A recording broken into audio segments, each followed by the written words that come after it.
coucou tout le monde. Je voulais aujourd'hui en fait vous présenter un petit coffret sur les ogames et la divination avec les ogames.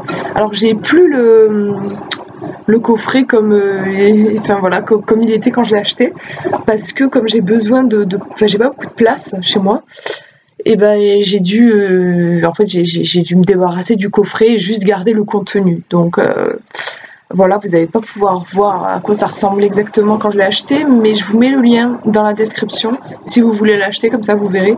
C'est tout simple, hein, c'est juste une boîte, hein, en fait. C'est juste que je me suis débarrassée de la boîte. Donc dans la boîte, vous avez un petit carnet, voilà, petit mais quand même bien, il y a un super contenu, je trouve. Et donc c'est de Kathleen Matthews, Les bâtonnets celtiques de sagesse, un oracle ogame, ouais. Et ensuite vous avez les ogames dans une petite pochette en jute que j'aime beaucoup, moi. Je trouve que ça fait très naturel. Et vous avez les ogames. Alors voilà comment ça se présente. En fait, les ogames, c'est un alphabet. Je crois que c'est le plus ancien alphabet celte connu. Moi je rapproche pas mal des runes, je trouve que ça ressemble parce que c'est un alphabet ancien, par contre qui vient pas du tout du même endroit, mais chaque lettre en fait a une énergie, et suivant votre question, suivant la lettre que vous allez tirer, ça va vous donner des réponses. Donc voilà comment ça se présente un ogame. En fait ici, ce sont les encoches ici sur le bout de bois.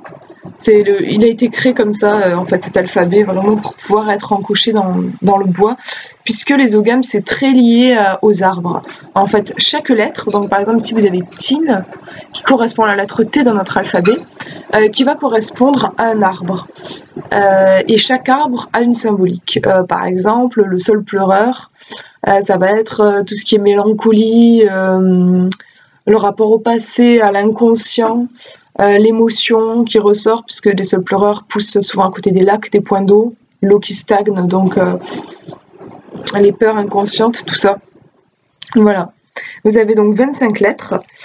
Alors attendez, je sais plus, oui c'est bon, j'ai un que je me demande si j'avais tout, mais c'est bon.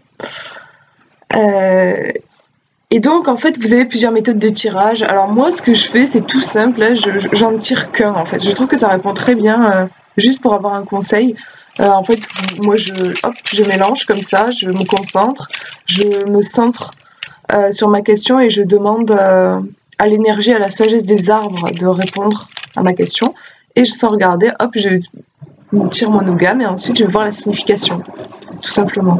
J'aime beaucoup les ogames. Je trouve dommage qu'il n'y ait pas grand chose, je trouve, qui existe. On entend beaucoup parler des runes, il y a beaucoup de livres sur les runes, les ogames beaucoup moins. Personnellement je suis beaucoup plus sensible à l'énergie des ogames, que je trouve beaucoup plus douce et chaleureuse en fait. Donc le bouquin, voilà, alors je vous montre un peu comment il est fait. Au début, on vous explique en première partie, en fait, on vous présente un petit peu les ogames, qu'est-ce que c'est, tout ça. Il est vraiment super bien fait le bouquin, je trouve. Voilà, là on vous présente les ogames, en fait, vous voyez, ils peuvent être tracés sur une ligne. Donc là, une encoche, ça correspond à la première lettre. Et donc voilà, vous avez toutes les correspondances avec le nom, l'arbre, l'ogame correspondant et après la page à laquelle se référer. Voilà. Oui, elle vous parle de tout ce qui... forcément, comme c'est un alphabet, c'est une langue, donc elle vous parle des ogames en tant que langue. Et ensuite, l'utilisation en magie et en divination. Ensuite, voilà, vous avez tiré les bâtonnets, méthode divinatoire. Donc là, elle va vous donner des tirages, des exemples de tirages. Voilà, en fait c'est particulier parce que moi j'utilise plus comme ça, mais c'est vrai que elle, en fait, dans ce coffret vous avez un bâton particulier. C'est celui-ci. En fait j'utilise plus parce que vous voyez mon chien il l'a rongé en fait et du coup il est plus performant parce que en fait le but c'est que vous le vrillez un petit peu comme ça dans les mains et vous le laissez tomber, et en fait suivant sur quelle face ça va tomber, vous voyez, Il y a des signes différents. Et en fait, chaque signe correspond à un point cardinal. Genre, vous avez le nord, c'est ça. L'est, le sud et l'ouest. Et en fait, comme mon chien il a mangé, bah, du coup quand je le lance, en fait, j'ai remarqué que ça tombait toujours sur le même endroit, donc il est plus performant. Donc en fait, j'utilise plus comme ça. Et donc elle, ce qu'elle vous propose, je crois, c'est que d'abord vous tirez votre ogam, ensuite vous tirez pour voir où est-ce que ça se situe, au nord, à l'est, à l'ouest. Et en fait, en fonction, ensuite, vous allez vous référer. Par exemple, si vous êtes tombé sur Louis, je sais pas comment ça se dit en fait, mais on va dire ça, qui correspond à la lettre L. En fait, vous avez, voilà, suivant si ça s'est reporté au nord, à l'est, enfin voilà, en fait, vous allez vous référer à un paragraphe en particulier suivant le point cardinal sur lequel vous êtes tombé. Voilà. Voilà, donc ça elle vous explique. Et après, vous avez des tirages, un peu comme avec les cartes. Donc, suivant les emplacements des bâtonnets, ça va représenter quelque chose dans votre tirage. Voilà. Par exemple, là, vous avez un premier l'aide dont vous disposez. C'est le premier bâton qui sort. Le deuxième, le facteur inconnu qui influence le sujet. Le troisième, le facteur apportant un équilibre au sujet. Et le quatrième, la réalisation ou la manifestation de ce que vous cherchez. Voilà. Vous avez des tirages après plus ou moins complexes. Là, on recouvre, il y a des bâtons qui sont recouverts. Là, vous avez carrément un tirage à 20. Je ne me souvenais plus qu'il y avait des tirages aussi complexes. Moi, comme je vous dis, j'utilise plus qu'un bâton en fait. Et voilà. Et ensuite, vous avez tout le reste. C'est donc toutes les lettres qui sont détaillées, comme je vous disais, avec. Je vous explique un petit peu l'ogam, l'arbre, qu'est-ce qu'il signifie. Et ensuite, vous avez, suivant le point cardinal où c'est tombé, ça va avoir une signification différente. Alors ouais, vous avez aussi un poème qui est associé au début. Et j'aime bien parce que, si je me souviens bien, mais ça fait longtemps que je n'ai pas utilisé, mais si je me souviens bien, en fait, elle vous propose à la fin une lecture juste avec les quatrains, en fait, juste avec le poème. C'est-à-dire, vous tirez votre ogam, vous lisez le poème, et en fait, vous laissez monter ce qui vient, les images qui viennent. C'est vraiment de l'intuition, en fait. Et c'est vachement intéressant, surtout sachant que c'est un alphabet, donc c'est vraiment c'est un outil divinatoire très littéraire, en fait. Et le support du poème est vachement intéressant, je trouve, pour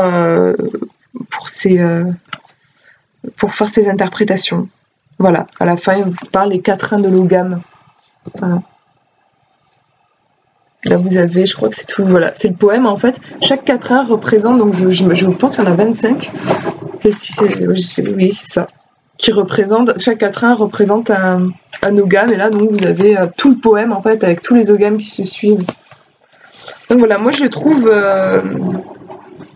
super bien fait, très intéressant. J'ai pas trouvé d'autres coffrets en fait qui existaient pour se procurer des ogams. Après, vous pouvez vous les fabriquer vous-même, il suffit d'avoir des bouts de bâton et puis de s'inscrire les noms dessus. Mais là, je trouve que le bouquin est super bien fait. Après, si vous voulez aller plus loin, parce que c'est quand même un petit livret, si vous voulez aller plus loin, je vous conseille ce magnifique livre qui est, lui, très gros. C'est l'ogam celtique ou le symbolisme des arbres, de Julie Cotton, qui a aussi fait sur les runes. Donc là, c'est une vraie bible. Enfin, moi, je m'y réfère beaucoup. J'ai pris beaucoup de notes. Voilà, vous avez vraiment beaucoup de contenu sur chaque lettre. Elle va explorer les correspondances aussi avec le tarot et avec les runes. Ça, je trouve ça super intéressant. Vous voyez là, par exemple, vous avez les cartes du tarot. Donc elle va vous dire par exemple que tel ogam correspond à telle lame dans le tarot ou à telle rune. J'adore ça, moi, croiser les systèmes divinatoires, je trouve ça super intéressant. Donc voilà, je vous conseille vraiment, je vous mettrai aussi le lien dans la description. Donc là, je trouve que moi, avec le coffret plus ce bouquin, vous êtes bien pour partir dans les ogams, pour explorer, pour faire votre petit chemin là-dedans. Moi, c'est un oracle que j'affectionne particulièrement, je le trouve super doux. Voilà, et bien je vous fais de gros bisous et puis je vous dis à une prochaine.